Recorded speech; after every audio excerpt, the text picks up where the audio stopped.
సాయంకాల సమయంలో ఆరాధనకు సమయమైనది. ప్రార్థన చేసుకొని ఈ సాయంకాల సమయంలో ఈ యొక్క కార్యక్రమాన్ని మనము ప్రార్థించుకుందాం. పరిశుద్ధుడు అయిన మా పరమ తండ్రి, నీ పరిశుద్ధమైన నామానికి స్తోత్రాలు, వందనాలు చెల్లిస్తూ ఉన్నాం నాయనా. ఈ సాయంకాల సమయమందు నీ మందిరములో ప్రభువా జరుగుతున్న ఆరాధన కార్యక్రమాన్ని బట్టి నీకు స్తోత్రాలు, వందనాలు చెల్లిస్తూ ఉన్నాం నాయనా.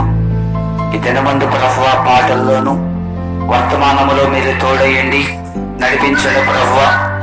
ఈ దినమందు యొక్క ఆరాధన ఆశీర్వాదకరముగా, దీవెనకరముగా జరిగించండి. నీ కృపతో బలపరచండి.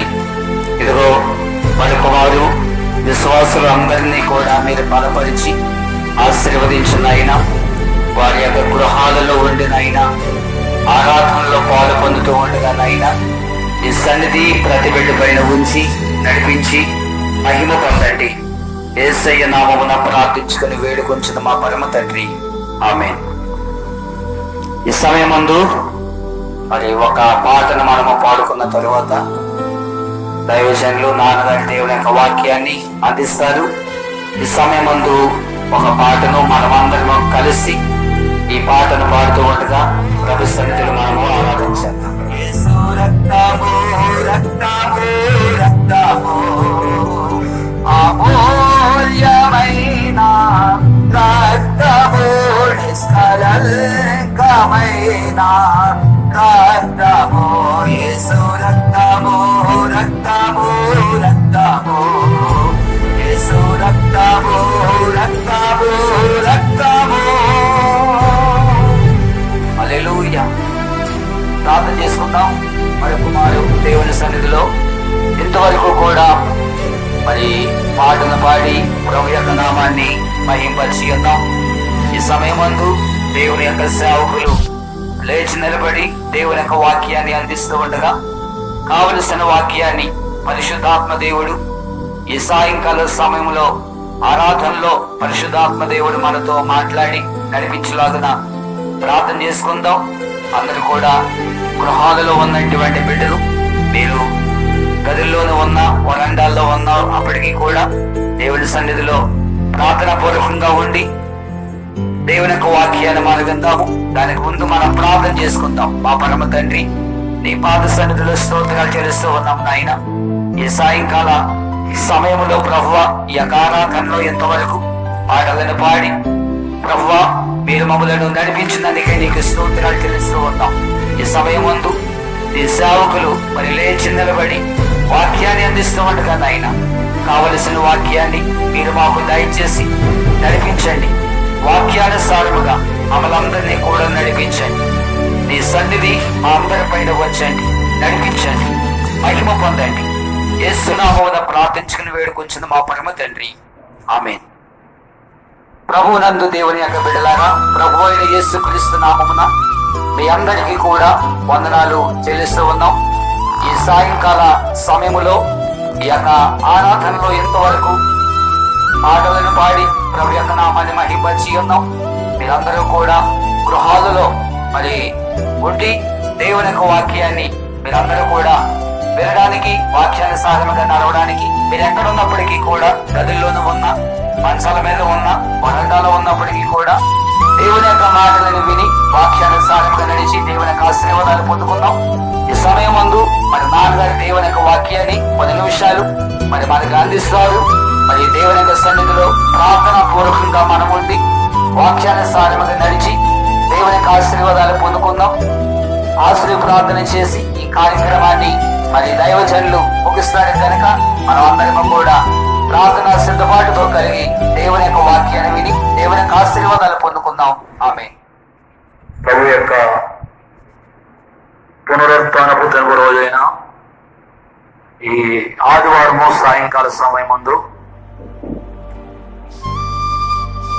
ప్రభు యొక్క పరిశుద్ధ నామములో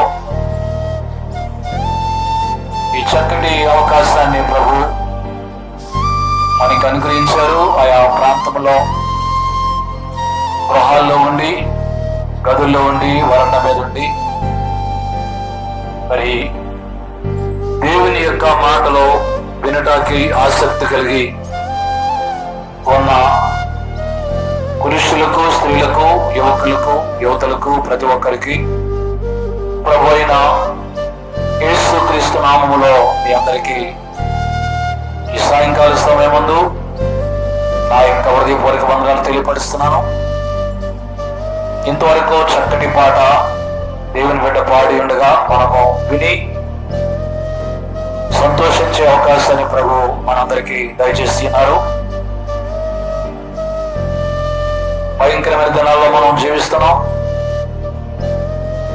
అనేకమైన సంభవాలు, సాదృశ్యాలు, వింటాకి భయాన్ని కలిగించే కొన్ని పరిస్థితుల్లో మానవులుగా జీవిస్తున్న మనము ప్రయాణం చేస్తూ ఉన్నాం. ఏది ఏమైనప్పటికీ దేవుని స్వరూపంలో నిర్మించబడి ఉన్నటువంటి మానవుడు దేవుడు తన స్వరూపంలో ఆయన వల్ల చేస్తున్నాడు.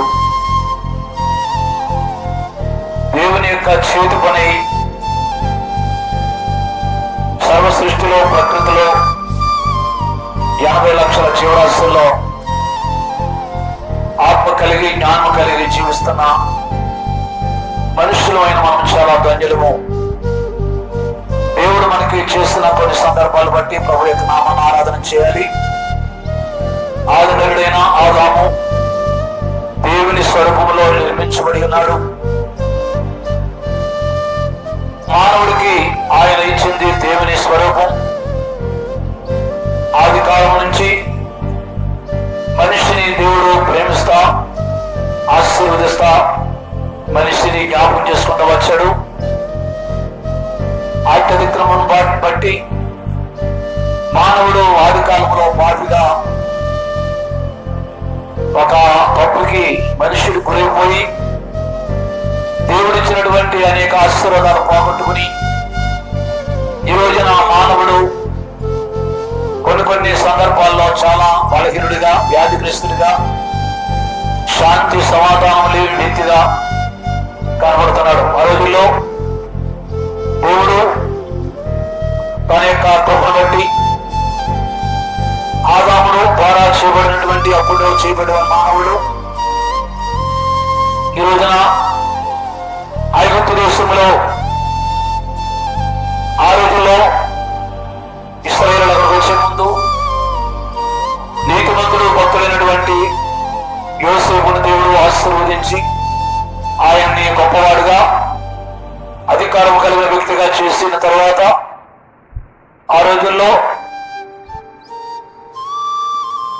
పరిపాలన చేస్తున్నటువంటి పోతీఫర్ అనే రాజు మరణించిన అనంతరం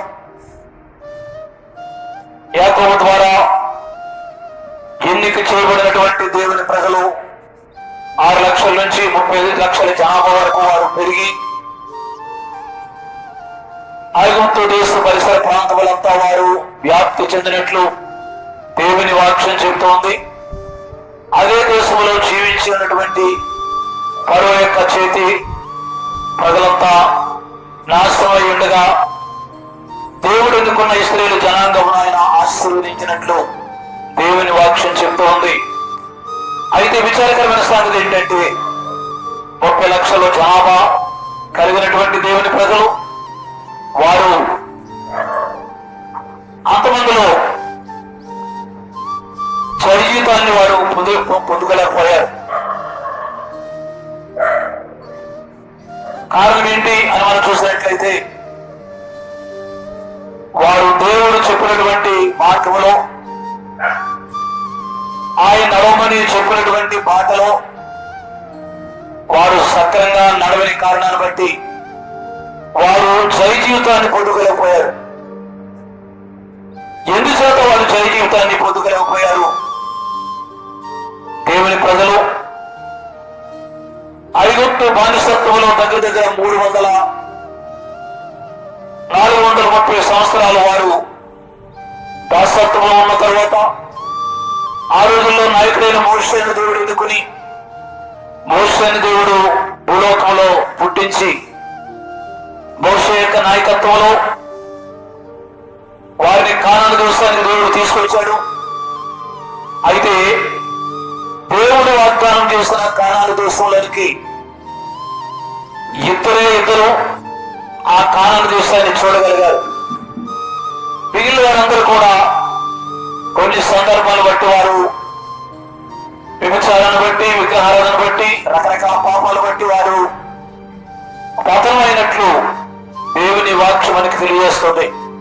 వారు నడిపించిన మోషే కూడా కానాను దేశాన్ని చూశాడు, కానీ కానాను దేశానికి ఆయన కూడా చేరలేకపోయాడు, జయ జీవితం పొందలేకపోయాడు. కారణం ఏంటి అని చూస్తే దీనికి కొన్ని ప్రాముఖ్యమైన కారణాలు పరిశుద్ధ గ్రంథంలో ఉన్నాయి. వాటిని జ్ఞాపకం చేసి ఈ సాయంకాల సమయంలో నా వర్తమానం ముగించాలని తలుస్తున్నాను.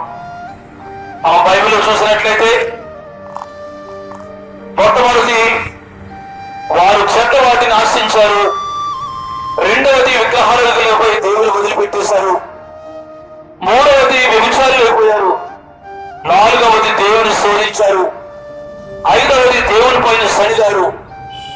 ఈ కారణాన్ని బట్టి ఇశ్రాయేలీయులు జయ జీవితాన్ని పొందలేకపోయి అరణ్యంలో ఆకుల వల్ల రాలిపోయినట్లుగా దేవుని వాక్యం చెప్తుంది.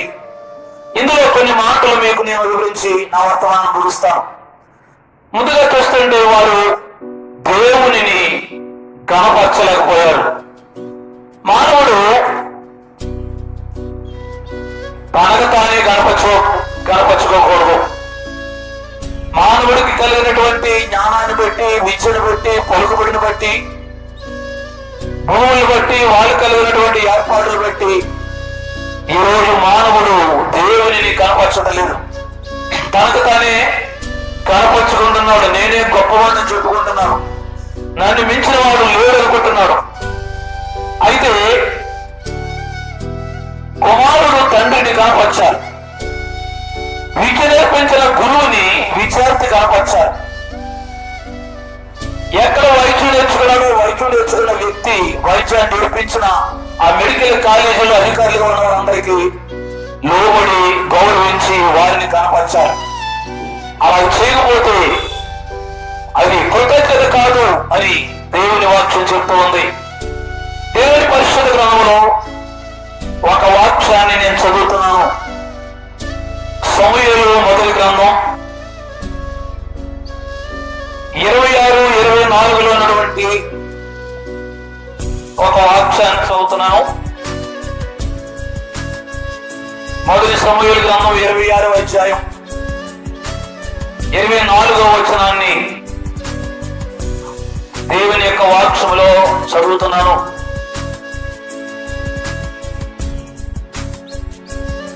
చిత్తరించము, ఈ దినమున నీ ప్రాణము నా దృష్టికి ఘనమైనందున యెహోవా నా ప్రాణమును తన దృష్టికి ఘనముగా ఎంచి బాధలన్నిటి నుండి నన్ను రక్షించును గాక అని చెప్పాను. ఒక మంచి మాట రాయబడి ఉన్నది ఈ స్థలంలో. ఈ స్థలంలో మనం చూసినట్లయితే రాజు అయినటువంటి దావీదు చక్కని మాట పలుకుతున్నాడు. ఆయన చెప్పే మాట ఏంటంటే, ఈ దినమున నా ప్రాణము నీ ప్రాణము నా దృష్టికి ఘనమైనందున యెహోవా నా ప్రాణము నీ దృష్టికి ఘనముగా ఎంచి. మానవ జీవితంలో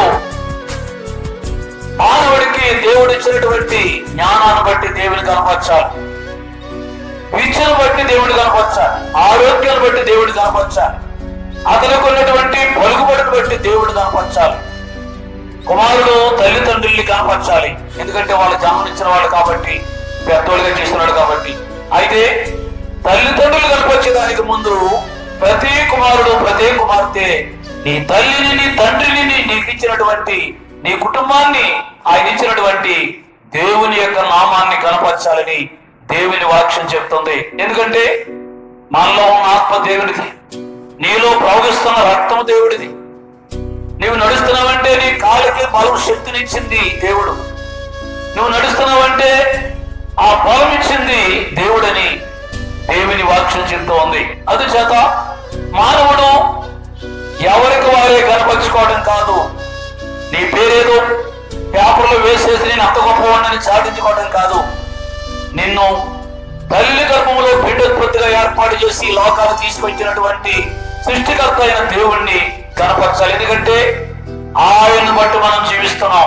మనం పీల్చుకునే గాలి అయింది, మనం ఉంటున్న భూమి అయింది, మనం వాడుకుంటున్న మంచి అయింది, మనం వాడుకుంటున్న గాలి అంతా సర్వం కూడా అయింది. కాబట్టి ఇవన్నీ నూతనంగా ఎవరు చేసుకోలేడు. కాబట్టి ఆయన నామాన్ని కనపరచాలి.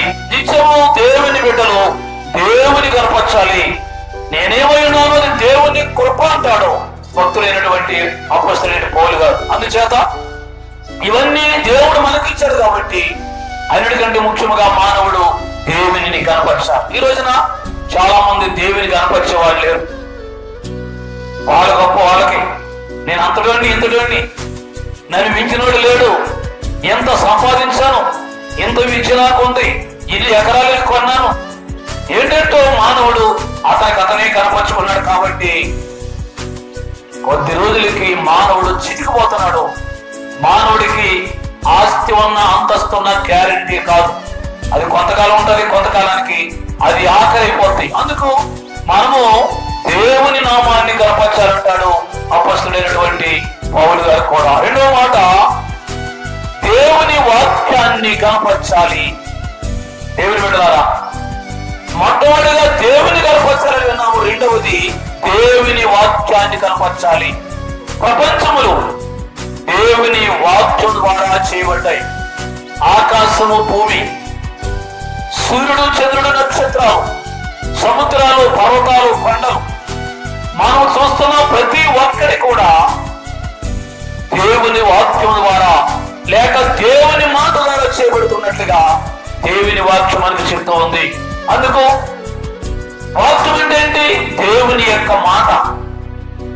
ఎలాగైతే మనం మాట్లాడుతున్నామో దేవుని నోటి నుంచి వచ్చిన ప్రతి మాట కూడా ఏమైనదంటే అది దేవుని వాక్కు. యెహోషువ గ్రంథంలో ఒక మాట ఉంది, చదువుతున్నాం.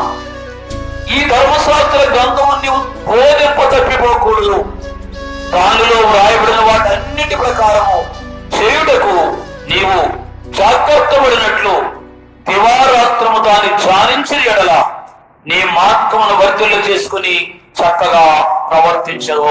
దేవుని వాక్యాన్ని దివారాత్రము ధ్యానించాలంటాడు దేవుడు. ఇక్కడ దివారాత్రము, తెల్లవారు లేచిన వెంటనే సెల్ ఫోన్లు చూడటం కాదు, లేచిన వెంటనే పేపర్, న్యూస్ పేపర్ తిరిగేయడం కాదు, తెల్లారి వెంటనే బెడ్ కాఫీ తాగడం కాదు.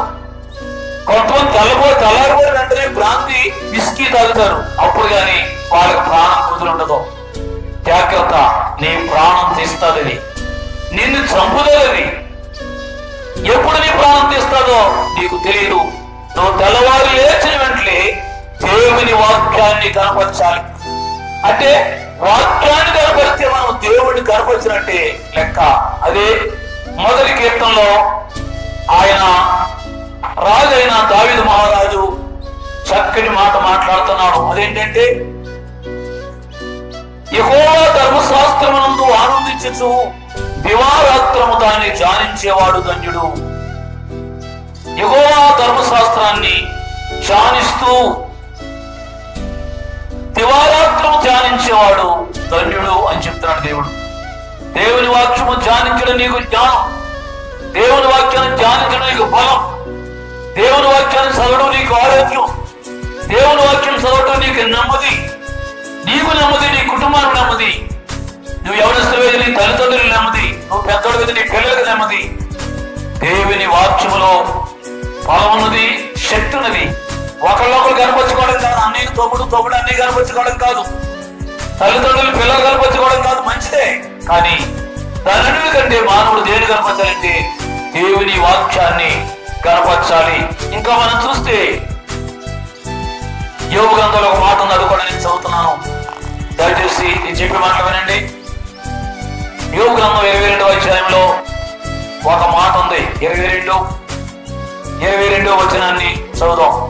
ఆయన నోటి ఉపదేశము అవలంబించుము, ఆయన మాటలు నీవు నీ హృదయములో ఉంచుకొనుము, సర్వశక్తిని వైపు నీవు తిరిగి ఎడల నీ గుడారములో నుండి దుర్మార్గమును దూరముగా తొలగించిన ఎడల నీవు అభివృద్ధి పొందుదువు. ఎందుకు దేవుని వాక్యాన్ని చదవాలంటే నీ గుడారములో దుర్మార్గత నీ గుడారములో గందరగోళం లేదు ఉండదు, నీ గుడారములో అశాంతి లేదు ఉండదు, నీ గుడారములో గొడవలే ఉండవు. నీ గొడవలో జీవిస్తున్న నీవు ఎలా ఉంటావంటే ఆయన వాక్యాన్ని చదివితే నువ్వు ఆనందంగా సంతోషంగా ఉంటావని దేవుని వాక్యం మనకి గుర్తు చేస్తుంది. మూడో విషయం, దేవుని దినాన్ని కనపరచాలి. దేవుని దినాన్ని కనపరచాలి. దేవుని దినం అంటే పరిశుద్ధమైన రోజు, ఆయన నియమించినటువంటి విశ్రాంతి దినము ఆదివారం. ఈ ఆదివారం రోజు దేవుణ్ణి కనపరచడానికి మనం వినియోగించాలి. దేవుని మందిరంలో కనబడాలి. విజయవంతుడైనా, చదువు లేనివాడైనా, చదువు ఉన్నవాడైనా, ఉద్యోగస్తుడైనా, ఎంపలేరైనా, ఏ స్థితిలో ఉన్నవాడా యేసుక్రీస్తు రక్తముతో కడగబడిన ప్రతి బిడ్డ దేవుని మందిరంలో ఉండాలి. దేవుని వాక్యాన్ని చదివించాలి. దైవ సేవకులు వాక్యం చేస్తున్నప్పుడు నీ గ్రంథాన్ని తెరిచి నువ్వు దేవుని వాక్యాన్ని నేర్చుకోవాలి, వినాలి. అంటే ఆయన ఇచ్చిన రోజు నువ్వు కనపరిచినట్లు లెక్క. నిర్మాకాండలో ఒక మాట ఉంది, 20వ అధ్యాయము 8వ వచనం. నిర్మాకాండం అంటాడు, విశ్రాంతి దినమును పరిశుద్ధంగా ఆచరించుటకు జ్ఞాపకం ఉంచుకొనుము. నువ్వు 6 దినాలు కష్టపడి పనిచేయి, 7వ రోజు దేవుడికి ఇవ్వాలి. ఆ రోజు అది దేవుడిది. నీ వ్యాపారం నిమిత్తము, నీ బిజినెస్ నిమిత్తము, నువ్వు చేస్తున్న పని నిమిత్తం వినియోగించకూడదు. అలా వినియోగిస్తే నీకు ఆశీర్వాదం కాదని దేవుని వాక్యం మనకి తెలియజేస్తుంది.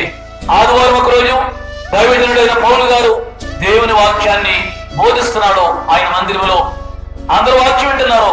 అందులో యవనస్తుడు సోక్క కిటికీ కూర్చున్నాడు. అయితే అతను దేవుని మందిరంలో ఉండడం మంచిదే కానీ ఆ కూర్చున్న చోటు మాత్రం సరైనది కాదు. అతనికి నిద్ర వచ్చి చోదొచ్చి వెంటనే కింద పడిపోయి మరణించాడు. కారణం ఏంటంటే దేవుని సన్నిధికి వెళ్ళడం మంచిదే కానీ అతను కూర్చున్న చోటు మంచిది కాదు. అనవసరంగా ఏదో ఫ్రెండ్స్ తో కాలక్షేపం చేసినట్లుగా దేవుని మందిరంలో ఉండకూడదు. భయభక్తులు కలిగి దేవుని ఆరాధన చేయాలి, దేవుని మాట వినాలి. అప్పుడే ఆ వ్యక్తిని దేవుడు ఆశీర్వదిస్తాడు. అలాగా కరెక్టే లేడు కాబట్టి అతను మరణం పొందాడు. అయితే ఆయన దేవుని యొక్క గొప్ప ఆశీర్వాదం పొందిన దైవజనుడు కాబట్టి ఆయన ప్రార్థన చేసిన వెంటనే ఆయన బ్రతికాడు. దేవుని బిడ్డలారా, దేవుని రోజును మనం ఏం చేయాలంటే కనపరచాలి, మహిమపరచాలి. ఆ రోజు దేవునికి ఇవ్వాలి. అయితే వారు ఆ సమయాన్ని దేవునికి ఇవ్వలేదు కాబట్టి ఇశ్రాయేలీయులు దేవుని యొక్క ఆశీర్వాదాన్ని పొందలేకపోయారు. 4వ విషయం, దేవుని ప్రజల్ని కనపరచాలి అన్నాడు దేవుడు. దేవుని ప్రజల్ని కనపరచడం అంటే ఏంటి? దేవుని ప్రజల్ని ప్రేమించాలి. యేసుక్రీస్తు రక్తంతో కడగబడి ప్రభు ఎన్నుకొనబడి ఎవరినైతే దేవుడు రక్షించుకున్నాడో వారిని కనపరచాలని, ఒకరు అన్యోన్యంగా ప్రేమగా ఉండాలని, సమాధానంగా ఉండాలని దేవుని వాక్యం చెప్తూ ఉంది. ఒక వాక్యాన్ని చదువుదాం. హెబ్రీ పత్రిక 10వ అధ్యాయంలో ఒక మాట ఉంది. హెబ్రీ పత్రిక 10వ అధ్యాయం 24వ వచనాన్ని దయచేసి చదువుతున్నాం. హెబ్రీ పత్రిక 10:24. కొందరు మానుకొనిచున్నట్లు సమాజముగా కూడుట మానక ఒకరినొకరు హెచ్చరించుచు ఆ దినము సమీపించడం మీరు చూచిన కొలది మరి ఎక్కువగా ఆరాధన చేయుచు ప్రేమ చూపుచు సత్కార్యం చేయుటకు ఒకరినొకడు పురుకొల్పాలని దేవుని వాక్యం చెప్తుంది. ఒకరినొకరు కనపరుచుకోవాలి అంటున్నాడు దేవుడు. నీకేమి రాదో, నాకు అంత వచ్చు, నేనేం జ్ఞానం గలవాడిని, నేనే తెలివైనవాడిని, నాకున్న తెలివి ఇక్కడ ఎవరికి లేదు, నేను బాగా చదువుకున్నాను, నాకు ఆస్తి ఎక్కువ ఉంది, నాకు డబ్బు ఎక్కువ ఉంది. ఇలాంటి తెలివి ఉపయోగించి మానవుడు ఒకరినొకరు కిచ్చివచ్చకూడదు. ఒకరినొకరు ప్రేమించి, ఒకరినొకరు కనపరుచుకుని, ఒకరినొకరు గొప్పగా ఇచ్చుకున్నప్పుడు దేవునికి అటువంటి వాళ్ళే కావాలి. అదే దేవుడు కోరే ధన్యత. ఇక్కడ ఏమంటున్నాడంటే దేవుడు ఒకరినొకరు ప్రేమించాలి. రెండవది ఒకరి తప్పులను ఒకరు క్షమించాలి. మూడవది ఒకరి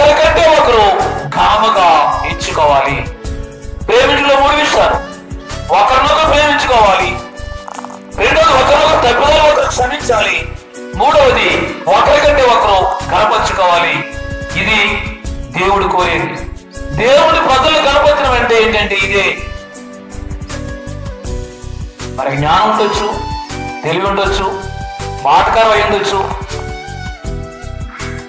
తెలుగుగా మాట్లాడచ్చు, తెలుగుగా ఉండొచ్చు, పెద్దోళ్ళకే నువ్వు చిన్నవాడు అయిన తెలుగుగా మాటలు చెప్పి ఒక పద్ధతి చేయొచ్చు. అంతటితో నేను గొప్పవాడిని అనుకుంటే ఏమాత్రం ప్రయోజనం లేదని దేవుని వాక్యం చెప్తుంది. ఇంకొక ఐదో విషయం ఏంటంటే దేవుని కిచ్చుడులో దేవుణ్ణి కనపరచాలి. దేవుని కిచ్చుడులో దేవుణ్ణి కనపరచాలి. ఐదో మాట అంటే దీని అర్థం ఏంటంటే నువ్వు బిజినెస్ చేసినా, వ్యాపారమే చేసినా, నీ సొంత ఆస్తులో కొన్ని లక్షల వేలు సంపాదించిన, నీకెంత కలిగినప్పటికీ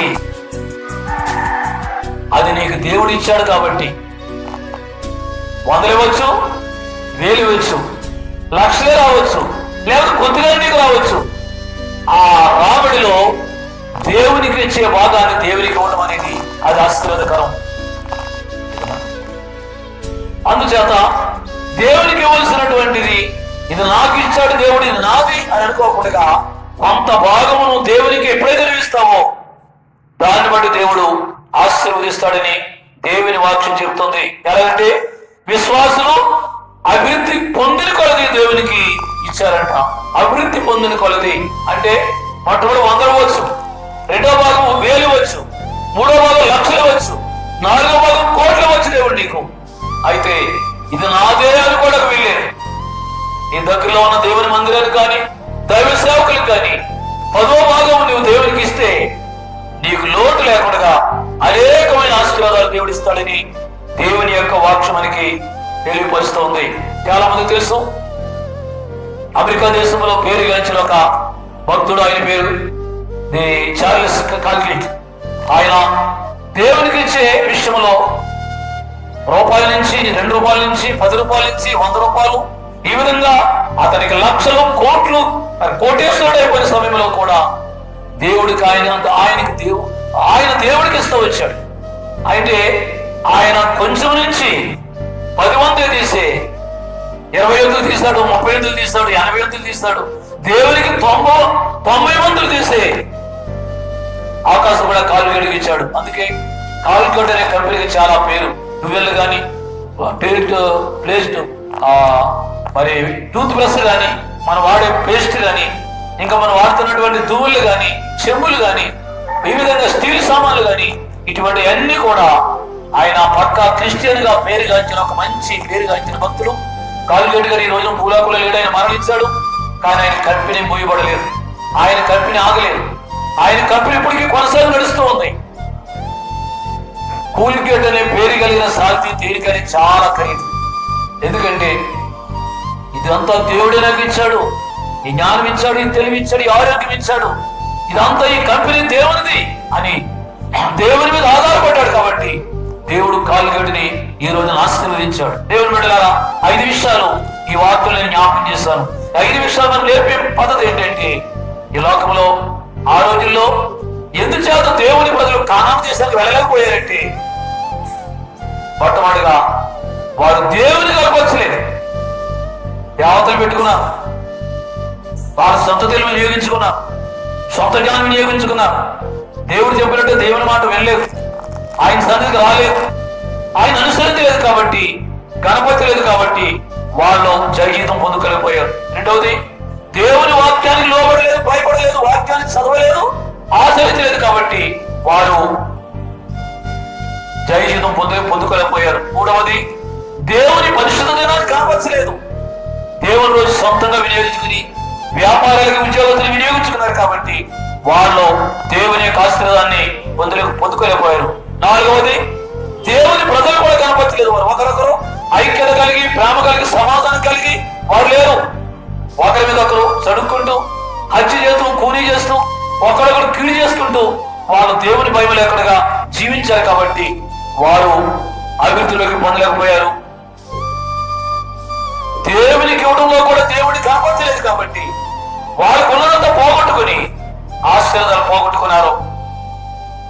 ఈ సాయంకాలం దేవుడు మనకు చేసే హెచ్చరిక ఏంటంటే, దేవుని బిడ్డలారా, ఇవన్నీ తెలిసి ఉన్న మనం వాళ్ళు దేవుని మాట వినని కారణాన్ని బట్టి, గణపతిని కారణాన్ని బట్టి, విశ్రాంతి గణపతిని కారణాన్ని బట్టి, ఒకరినొకరు మరి ప్రేమించి కనపరచుకొని ఉన్న కారణాన్ని బట్టి వాళ్ళు దేవుని సన్నిధికి కానాను అనే పేరు గల ఆ స్థలానికి వెళ్ళకపోయారు.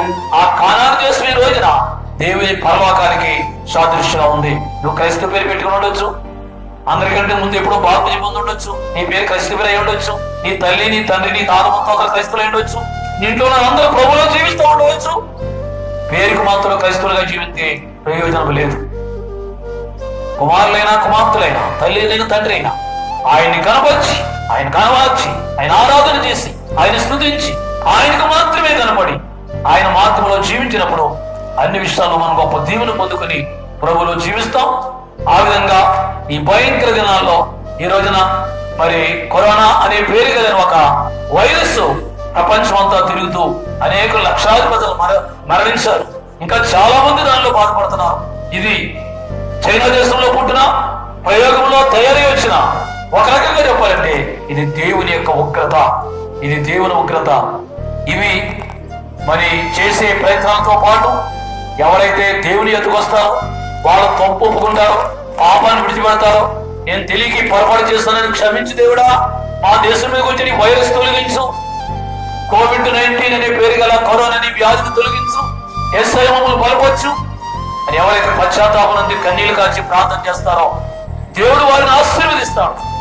అప్పుడు తప్పనిసరిగా అమెరికాలో ఉన్నా, స్పెయిన్లో ఉన్నా, ఇటలీలో ఉన్నా, బీహార్లో ఉన్నా, ఎక్కడున్నప్పటికీ ఈ వైరస్ ని నిమిషాల ప్రకారంగా దేవుడు తొలగించి ప్రతి మనిషికి గొప్ప శాంతి సమాధానం ఇస్తాడు. మన నాయకులు, మన ప్రధానమంత్రి గారు, ఇంకా జిల్లా కలెక్టర్లు, సీఎం గారు ఇది పోవాలని ఇన్ని ప్రయత్నాలు చేసి వారు నలిగిపోతూ మరి లాక్డౌన్ అనేది ఏర్పాటు చేసి ఎంతో ప్రయత్నాలు చేసి పోలీసు శాఖ వారు, డాక్టర్స్, మరి నర్సులు, ఇంకా వాలంటీర్స్ అందరూ చాలా నానా అవస్థపడి నలిగిపోయి చాలా బాధపడి ప్రజలకు చాలా సేవ చేస్తున్నారు. చెప్పాలంటే వీరందరికీ కృతజ్ఞత చెప్పాలి అసలు వారు చేసే పరిచర్యకి. అయితే వారిని ఆశీర్వదించి వారికి మంచి శక్తినిచ్చి ఈ వైరస్ తొలగించడం ఉద్దేశాన్ని బట్టి ఈ రోజున దైవ సేవకులు, విశ్వాసులు అనేకులు ప్రార్థన చేస్తున్నారు. మరి ఈ యొక్క మాటలు వింటున్నటువంటి ఇళ్లలో ఉన్నవారైనా, గృహాల్లో ఉన్నవారైనా, గదుల్లో ఉన్నవారైనా, లేక బయట హాల్లో ఎక్కడ ఉన్నప్పటికీ కూడా మీరందరూ కూడా దయచేసి ఏకీమించి నేను పర్లేదు, బాగానే ఉన్నాను, ఆరోగ్యంగా ఉన్నాను, నాకు అన్నీ ఉన్నాయి, తింటాగా ఉన్నాయి, ఉంటాగా ఉన్నాయి అని అతిశయించడం కాదు. కానీ దేవుని బిడ్డలారా మనం ప్రార్థన చేయాలి. ఈ దేశాల కోసం ప్రార్థన చేయాలి. వీలైతే మన కోనసీమ ప్రాంతానికి మాత్రమే కాకుండా సర్వ ప్రపంచ వరలంతా ఏ కీడు రాకుండా మనం ప్రార్థన చేయాలి. తప్పనిసరిగా మేలు చేస్తాడు, ఆ కీడు తొలగిస్తాడు. ఇది ఏం చేద్దాం భయపడలేదు పని లేదు. ప్రార్థన చేసి జాగ్రత్తగా ఉండి సిద్ధపడి దేవుని పాదాల మీద పడితే జాలి, ప్రేమ, కరుణ కలిగిన దేవుడు దాన్ని తొలగించి మేలు చేస్తాడు. అటు అనుభవాన్ని దేవుడు మనందరికీ దయచేయను గాక. ప్రార్థన చేస్తాను. ప్రార్థన చేసి ఈ కార్యక్రమం ముగించుకుందాం. సర్వాధికారి, శక్తిమంతుల, జీవాధిపతి, పరిశుద్ధుల నీ పరిశుద్ధమైన పాదాలకి వందనాలు, స్తోత్రాలు చెల్లిస్తున్నాం. ఆరాధనలో చర్చలు ఓపెన్ చేయడానికి అవకాశము లేదు ఈ యొక్క లాక్డౌన్, ఈ యొక్క ఏర్పాటును బట్టి. అయితే ప్రభువా మా సంఘము, ఆ సంఘం మాత్రం కాదు, నేను మాత్రమే కాదు, ఆయా సంఘాలు ప్రతి గ్రామంలో, సిటీలో, నగరాల్లో, పట్టణాల్లో అనేక వందలాది దైవజనులు, సంఘములు పశ్చాత్తాపంతో కన్నీళ్లతో ప్రార్థన చేస్తున్నా. ప్రభువా నీ చిత్తమైతే ఈ వైరస్ తొందరగా మా దేశానికి దూరంగా పోయే అవకాశం, సర్వ ప్రపంచానికి దూరంగా పోయే భాగ్యమును దయచేయండి. నన్ను కనపరచాలని చెప్తున్నావు, నీ యొక్క వాక్యాన్ని కనపరచుకుంటున్నావు, నీ పరిశుద్ధ దినమును కనపరచుకుంటున్నావు, నీ ప్రజలు కనపరచుకుంటున్నావు, నీకు ఇవ్వవలసిన భాగం ఇచ్చి కనపరచమని చెప్తున్నావు.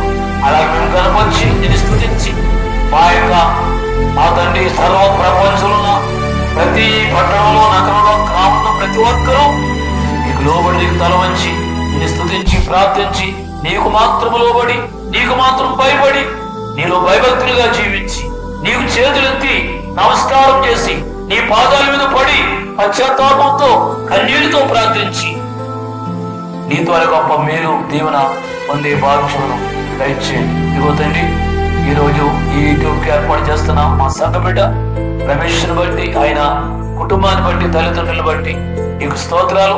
ముందుగా పాట పాడిన నీ కుమారుడు జోషపును మీరు ఆశీర్వదించు. మరి ఈ కార్యక్రమం ఎంతమంది అయితే చూచి వింటున్నారు వారందరి ఇంటికి గొప్ప దీవునిచ్చి వారిని అడుగుజాడలు నడిచి అనేకమైన ఆశీర్వాదాల దేవులు పొందుకునే భాగ్యము దయచి మహిమ ఘనత ప్రభావం మీరు పొందుకునండి. యేసు పరిశుద్ధ నామములో ప్రార్థించి వేడుకొంచున్న మా పరమ తండ్రి, మన తండ్రి అయిన దేవుని ప్రేమ, రక్షకుని యేసయ్య కృప, పరిశుద్ధాత్మ సహాయం సహవాసము ఈ కార్యక్రమంలో ఏకీవించి చూచి వింటున్న ఆ ఒక్కొక్క బిడ్డకి వచ్చే పరిణామ కృపం నిత్యము తోడు నీడుగా ఉండి కాపాడు నడిపించును గాక. ఆమేన్.